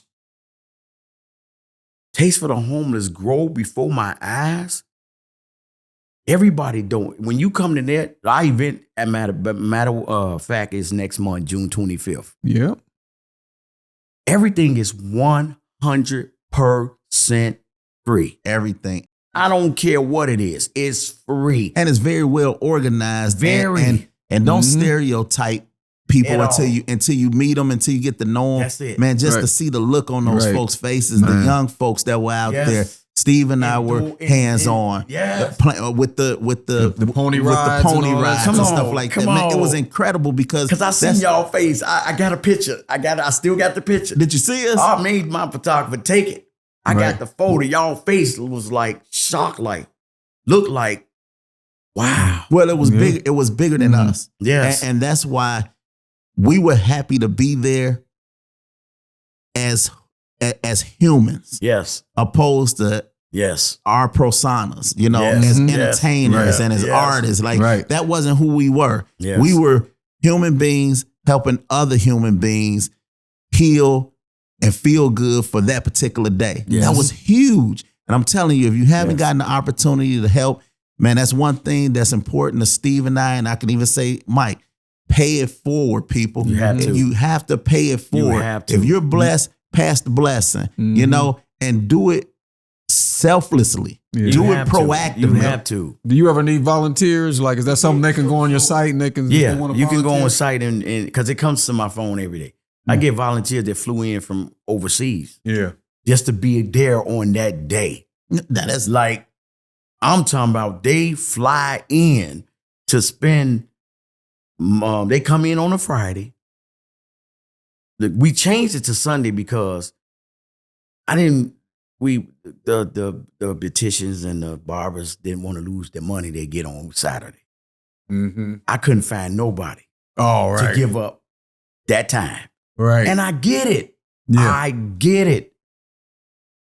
But now the Lord said, don't worry about that. I'm gonna put the right people in the right place at the right time. So I go for the young generations. I go for people. I get more. If you go in the field, you'll see I got more young generation out there serving the less fortunate than anybody. Anybody. Now that's incredible that you say that because we saw, you know, some stuff going back and forth, and you had one young man that was you know, someone that you didn't know, and it turned out that he had a connection that blew your mind. That's crazy that you brought that up, because I'm gonna tell you something. Every day is a different experience, but this experience caught me off guard. Now, everybody that know me, I'm on 14th and Canal Street daily. That's the biggest shelter in Chicago. Wow. I'm sitting there and I'm feeding people lying down the block. I see a black tenant Mercedes truck pull up, but it went past me. Well, I ain't paying no attention. Parks on the corner. These kids get out. They with me now. They walk up and say, hey, sir, we want to do some volunteer work with you. Is it okay? I said, is it okay? I said, and I don't know why I chose the guy with the mohawk. I don't know why I chose them to be with me to help cook. Mm-hmm. But I chose them. And every day now, they starting to come. Wow. They doing this work. They running the line. One helping me clean the grill. One is loading the food in the containers and everything, right? So 6 months didn't pass now. All these kids is faithful. Wow. They said, no, we just love, we just want to be, we start our own little thing and we just want to be a good kids to the people that's going through the struggle. I said, cool, Wow. I got y'all. Right? I get the last month, I get somebody tap me on the shoulder. That's out of the blue. Hey, Chef Mike. I said, what's up? You know that kid right there with that mohawk? I said, yeah. I forgot what I called him. I gave all of them nicknames. And I said, yeah. He said, guess what? I said, what? He said, that's Jennifer Hudson's son. I said, man, yeah, right. Yeah. And this is how I said it on Jennifer Hudson's show. Yeah. Yeah, right. I said, wait a minute. I get my phone and I Google. Lord behold. And it was, huh? Her son been with me all this time and I did not even know it was him. Yeah. And he never said a and word. he just wanted to do something and not be judged for being Jennifer Hudson's That's it. son. He didn't want none of that. Yeah, he didn't want no He's fame. not trying to get accolades. He didn't want and all nothing. that. He didn't want nothing. And he could have. He didn't he didn't bring up nothing. Them kids didn't say nothing. And we just cooking and enjoying ourselves. Wow. I'm giving them gifts, right? Because I figure these my kids, man. Right. I'm one of the companies. So maybe y'all know who this is. So Kanye had a friend who started the company with the Off-White. Mm-hmm. Remember, he passed away. Yeah. Yeah. Yep. Virgil, right? Yep. Virgil. Yep. Lord behold, email. They wanted to donate all of his stuff that he had in the stores. Wow. I got it all. Wow. What? Let me tell you what I did for Jennifer Hudson and her son. I blessed them all. I got the coat still to this day because I just got the load last year. So I'm putting Off-Whites on homeless people right now. Oh, wow. Even the coats, the clothes, the pants, I got it all right now. Wow. Everybody that's less fortunate is wearing Off-White right now. Mm-hmm. So I sent a whole package to Jennifer Hudson's son. They sent me a video back and thanked me saying, even though my mom is with, I don't own none of that kind of stuff. They was excited. So I goes on, I think it was last year when LeBron them playing and he at the court, he got my jacket on. What? Then I sent them. And sent me a shout out. So these are the things that, Wow. the smaller things mean a lot to me. Like I don't need you to just like Mike up to good work because it's a mental thing. Don't nobody go out every day, 7 days a week and feed the less fortunate from sun up to sundown. It get mental after a while. I don't want to see no food. I don't want to see you. I don't want to go here. I don't want. So when somebody come up to me and say, Mike, good job, and give me a hug, it changes my whole. Because sometimes I got to shut down and step back. Mm-hmm. You know what I love about you saying that, man? One incredible thing that I love when I told you that I was gonna do the Taste for the Homeless, when I run into you and your wife, right? When we were up there at around the clock, man, that was one of the most beautiful moments ever. And I tell you why, Mike, because you were out feeding the homeless all day. Yes, you was out there all day feeding the homeless. And after feeding the homeless, you didn't eat the food. You didn't make yourself a plate. You and your family left from feeding the homeless and you took them to dinner at another establishment. Yes. Unreal. Yes. Mm-hmm. That's when I seen Skip. Because I was shocked to see him. Unreal. And he was with his son too. And I hadn't seen you in so long. Kind of like, it touched my heart to run into him. Like, I didn't know if I'm going to see him again. I don't know. But we always stayed in contact. I don't care. Because when y'all connected, it really touched my heart. Because I'm like, okay, they doing their thing. So I never knew I was gonna run into him again. Wow. And when I seen him come with his son, man, I hugged him, his man, son was getting ready to go to play basketball. Yeah. And look where he is now. Yeah, sure man, that's crazy, man. That's crazy. And Skip was like telling his son, you don't know who, man, I said, man, I told his son, like, man, your dad, oh man, I could tell you, we could write a book. We can write a book. Like I told Skip, because he knew all this was going to happen ahead of time. Mm-hmm. That's back in the future. He knew his future. Right. He knew his future. So I knew one day this was going to come to play. Yeah. I knew this was going to come to play. And I told him one day, I'm going to tell the truth about how Paul made tracks for all these top DJ producers. Yeah, he did. He did. I'm not going to hide it. I'm not pouring salt on no one. Right. But Paul launched the career of a lot of top producers today. A lot of people. Wow. Yes, he did. He sure did. I'm giving homage because he taught me how to make my first track. Right. Mm-hmm. And then the thing is, and it was a handicap for a lot of people because there were some talented folks in the camp. Yes, it was. But they didn't a lot of times get the just due because Paul was such a just a savant of the game. Yes. That they never got a chance to really break out the mold because when the record was that good, they just assumed Paul did it for them. Well, you can even when they did it themselves. You can hear everybody know Paul's sound. Everybody know his flavor. Right. I can listen to today's music they hating back out in the days, and I can tell you right now, Paul touched that. Right. He was at least in the room. Because when he switched over from how he was back in the day to the music he had now, I used to get on his case like, what is this? We want that Paul juice that what you came out, get on my camel and ride. Right. We want that good.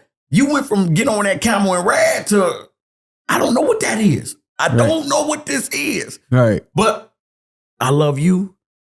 I'm not saying I love that track. Well, I'm upfront with Paul because that's my best friend. No, we ain't. Right. We're not associates. No one could tell me nothing different. Mm-hmm. No one could because there wasn't nobody around. It was just us. Right. It was just us. So I knew the flavor. I never drink or smoke. Wow. Right.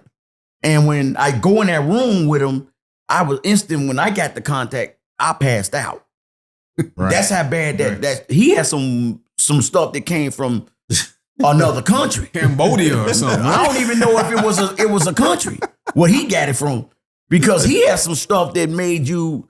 I'm seeing stuff float in the room. They're smelling the smoke. Wow. So these are things that needed to be told, and I wish that people would step up and say, "Hey, I wouldn't be who I am today with this music game if Paul didn't step in to show me." Mm-hmm. Exactly. Big influence. That's all I wanted to hear. Even for the people that he didn't make the records for. Yes.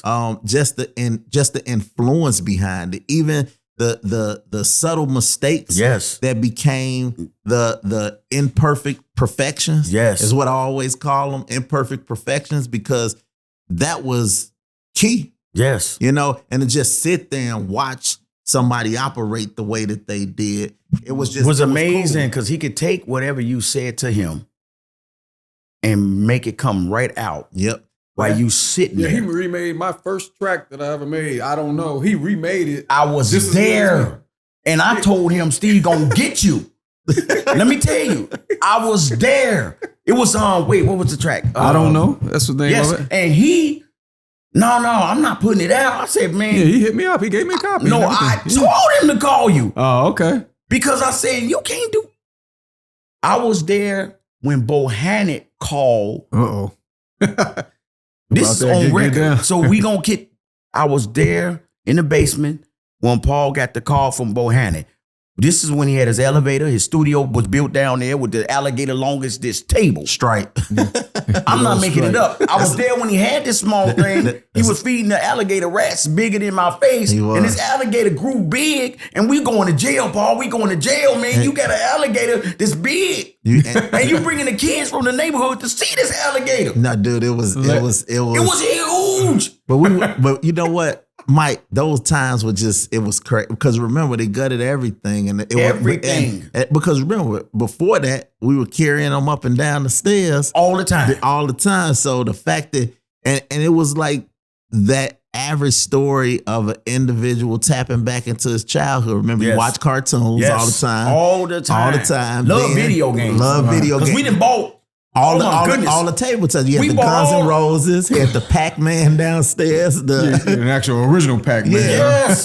had a soundproof studio table, everything. Connected to the elevator shaft. The only one in the hood house looked like we was in Beverly Hills. Yeah, it was. And that basement had everything. It did. Wow. It sure did. Everything. But the alligator was the icing on the cake. Yeah. Because I watched this thing come from this size to this big old thing. To grow, he bought a tank long as this table. Yeah. He kept upgrading the tank. And I said, Paul, we can't. When your alligator, and you got a rat this long, and your alligator can jump up in the air to get that, Paul, we got a problem, Houston. We got a problem. We got to get this. We got to get this monster up out of here, man. Got a problem. I still don't know what he did with it today. I know I come back, this alligator was gone. This alligator was huge. Look, the alligator was a part of the family, Mike. Don't be like, but what happened to the alligator? That's what I want to know. What happened to it? Because I don't know what happened. It got out of hand. Now. Paul, we gonna go to jail, man. He might be on 111th right now. Huh? Man, I think he was the one through the alligator in that lagoon. Oh. Because remember on the news, they found the alligator in a lagoon. Ah. Because where did the alligator come from? Yeah, that's the only explanation I can think of. Where did I meant to ask Paul, God knows, rest his soul, man. To this day, I wanted to ask Paul, where did you throw that alligator over there on 79th in that?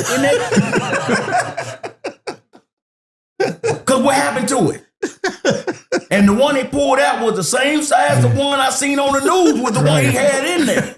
Yeah, the truth may never come out with that one. I wish we could have known because it disappeared. Gee whiz. It just becomes a legend now. I hope that one Stripe. Man, wherever you at, Stripe, wherever you at, man. Paul had me crying, man. He treat these animals like they were sisters and brothers. He loved it. He loved that alligator. Yeah, that man, Mike, go home, grab that rat and throw it in there. What? Dude, so I wonder where he got the rats from. We went to the pet gas. We used to drive them up there. Man, I used to have to go in there and get a dozen of rats, man. These rats was huge. Yeah, a big old box of rats to feed the alligator. Rats. I mean, it's weird. Just, wow. Music industry stuff. Had snakes. The man had snakes. Huge jumbo snakes, man. Yeah. I'm talking about like he took them out of Brookfield Zoo. We couldn't make that up, man. But see, I'm not making it up. And look, and this is cool, Mike, that you sharing this, man, because so many people have reached out, want us to share these different stories. And my thing is, if you didn't support people like a Paul Johnson, when Paul Johnson was alive, and you weren't proactively marketing and promoting his efforts and his career and his talent, then I don't have nothing for you. I'm not a part of that narrative. That's why I stayed back myself. This is a good friend of mine. This was somebody that we were close to and that we genuinely love being around. So to be a part of an exploit, and it's not that serious. And it wasn't for the fame. because we all had fame then. We never went around Paul for fame. Yep. It was loyal friendship. It was real friendship. It was real Paul got us. Paul came back and said, Mike, I'm taking you away. I remember going to the Lark in the Evergreen Plaza, and this man locked the whole store down and bought all the Pellies and Coogie's sweaters out of there. Mike, which ones you want? And I meant to bring the tape today. On there was my first Coogie sweater he bought me. And we went in, and when he came in, he bought the whole store. And then he had us going around. Look, man, Paul used to say, I need you to take me over here. We used to take TVs to all these girls. We used to take all these clothes and drop these clothes off at certain houses. This is what Paul had me doing. I'm loaded up with sweaters and these are just friends of his? Friends. They're ravers. Oh, ravers, okay. Ravers. Candy ravers. Oh, okay. They don't know about the candy ravers. Candy ravers. I'm talking about he loved his fans. He did. Mm-hmm. He loved his fans, a lot of people don't know. Maybe I feed the homeless. Maybe I do. Maybe I look out for them. Paul was paying people's rent. Yep. Paul was paying his fans. Now, these is his fans. I'm living proof because I was the one doing it. I was knocking on the door, paying, here go the money for, you supposed to help pay your rent. And she'll start crying, tell Paul, thank you. I did this for Paul all the time. All the time. We was walking around with $20,000 in cash. Not to mention what we was stashing. So much money. Yeah. And we was going all around Chicago, and he'd just say, we go to Circuit City, this man buying 4-5 TVs. Just like that, yeah. And we'd take them and drop them off at the houses. These was candy ravers that had kids. Mm. And Paul will be a blessing. This the part they didn't know. That's why when Paul I didn't know any of that. Going through his last times on this earth, he went out, and I remember this like yesterday. He called me, he said, Mike, I am so proud of you. I still got the voicemail, and I still have the text message. Oh, wow. I told you I keep everything. He said, I'm so proud of you that you gave up everything when I came to you. And what you doing today is amazing. All right. He said, man, I'm so proud to be your best friend, man. Like, he said, yeah, I do stuff around the world, but no. I said, Paul, but do you go back into what you was doing? And maybe you don't take credit for it, but Paul, you had us going around, giving up all this stuff, spending all your cash, because we told you to save it for a rainy day. Yeah. We trying to get you to build up, especially Skip. Skip stayed on him, man. You got to invest this money. Right. Because you finna get broke. He would not listen to us. Mm. He wouldn't listen to Skip. Look, Skip already became the brainchild now. He the professor. Got his glasses on. I told you. Professor. The man dressed like a nerd. A nerd. Well, I'm just being honest. Now. We all in wild clothes. Like Skip didn't wear all that stuff. He had on checker shirts and stuff with collars. This man came professional even when he was DJing. That's true. Yeah. That's what got us amazed about Skip. Like this man, wait a minute, man. You know, people wearing pants bigger than back then. Ravens had pants. Zinco or what they call Zinco or whatever pants with the chains hanging.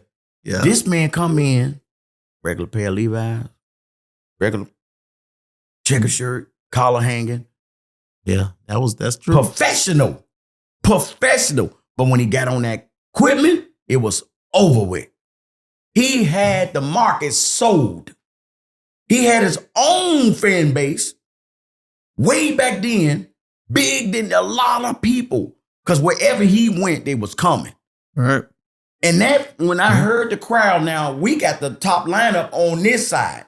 Skip said, I don't care where you put me. I'm just honored to be here. Wow. I'm over here with y'all. He over there rocking it. I'm hearing the crowd going crazy. I took off, ran around that corner. The crowd going crazy. He just break out, start singing. I said, yes, I knew I was right. I knew I was right. I got it. I got the tape. I want to see that. For I sure. got the tape. We gotta convert this tape. Yeah. Because I got the tape. Kendra French. I don't know if y'all remember. Yeah, I remember Kendra she French. was wearing a cowboy hat. She came. Paul said, Mike, you need to book her. She came. She killed the game. Wow. I couldn't even believe I had Ann Nasby and Byron Stingley. And this one, he get up and went crazy. Right. Now, I know they worth top dollar. They didn't charge me none of that kind of money. But we had the money because I had the backing of a millionaire. Yep. Mm-hmm. Yeah. I worked for a company that loved me. That's real. Yeah. Because I'm in the days of, now I'm the hustler for Christ. Mm-hmm. They got to win to this. Them people, I told Skip, I got me a millionaire. He backing everything that I say or do. Wow. He paid everybody. He did. Anything I want to do now, my next concert was about to be at the United Center. That's where I was going. Wow. Told you, Lord said, No. Wow. Yes. Because I wanted to get lifted too. And I'm going bigger now. I'm going to the United Center. Right. I'm bringing every top producer and singer to the United Center. He could have done that too. And I could have done it. He was because I got the main company owner. They making millions a day at this company. We making nuts, bolts, and screws. Yep. Wow. I'm the only black in this company that they trust to teach how to make these parts and become the supervisor of the warehouse. So when you gave up the music side, DJ side, promotion side, I was still and you gave up your job too? Well, at first I was still working, but I still was feeling I gotta work, Lord. You gotta have then something. I had to give it up.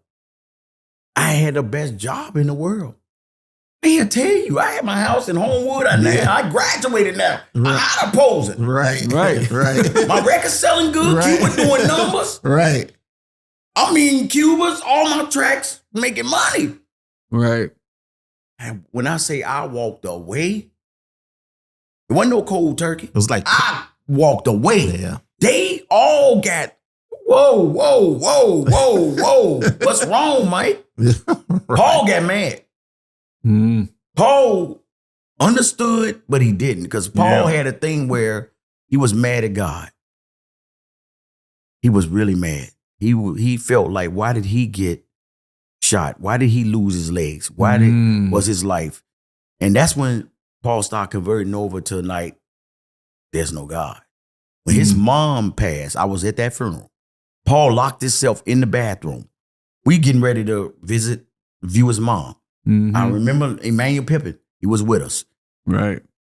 Paul would not come out that bathroom. I had to literally go in there and get Paul out. He wouldn't come out for nobody. Me and Emmanuel Pippin, I remember like yesterday, he would not come out, see his mom. From that day forth, his love for God, gone. He started speaking ill words, and that's one thing that was kind of pushing me away, because I can't get in your face and you telling me F God. Dead while I'm standing there. You saying all these things, you know it's irking me. And I'm just asking you, Paul, can you at least say this? Can you not do that while I'm standing here? And he refused. So I started fading back. Yeah. I said, Paul, I can't. You know how it irks me so bad when you say that? Paul, you didn't receive a bad hand. Look at you today. Right. You call it a trade-off kind of, Yes. but it again. And we'll never understand. We'll never understand. You'll Paul. never understand it. We'll So never it's understand. like, and I can never ever say that I could understand. Yes. Because but again, Paul, believe it or not, to me, and I'm probably to you as well as everybody else, he wasn't looked at. We didn't look at him as like a guy in a wheelchair or That's right. We handicapped. We did at not. all. Because No, he was this doing everything. everything. Yeah, Paul was fine fine. women. Oh my goodness, he had fine women. Many of them. I went and picked them up. He flew a lot of them in. I had to go get them. Yep. Yeah. You know, So when you left, he got mad. you told me once that when you left, you felt like you needed a 401k. Yeah, and you had one, I guess, but you're like, I'm leaving, but I need a 401k. Yes. Is that what? It's still to this day. So we go to work because we want to have that 401k when we retire. Right. We want health care when we retire. So I said, Lord, wait a minute. I'm starting to feel, where am I going to get my 401k from? Where am I going to get my health plan for? Right. And the Lord said, from me. I'm your 401k. Wow. I'm your That is powerful. health plan. You work with me, you got it for life. Wow.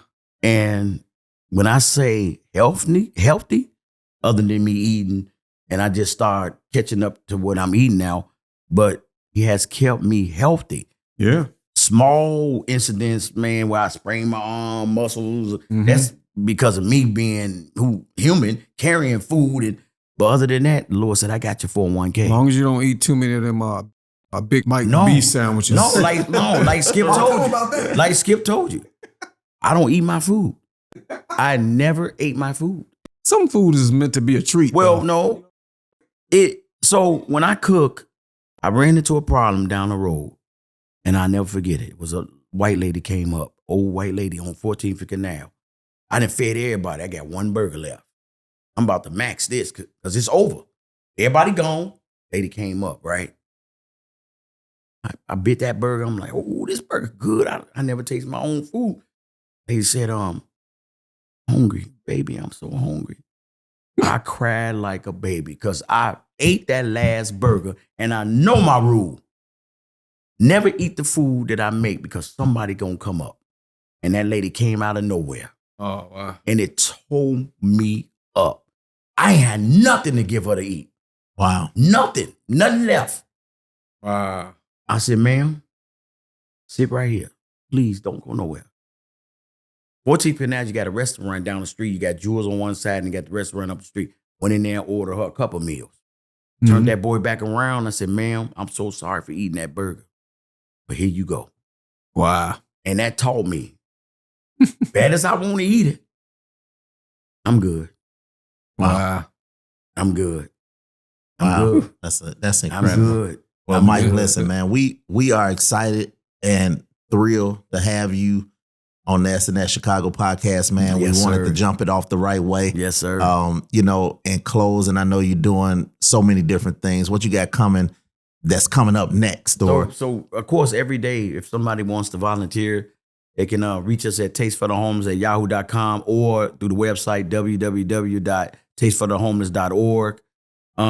Every day, we 7 days a week. You pick a day. I don't force nothing on nobody. You just pick a day and you tell me, Mike, where you gonna be. So I used to post where I'm gonna be. Safety reasons now, I try to post the day of.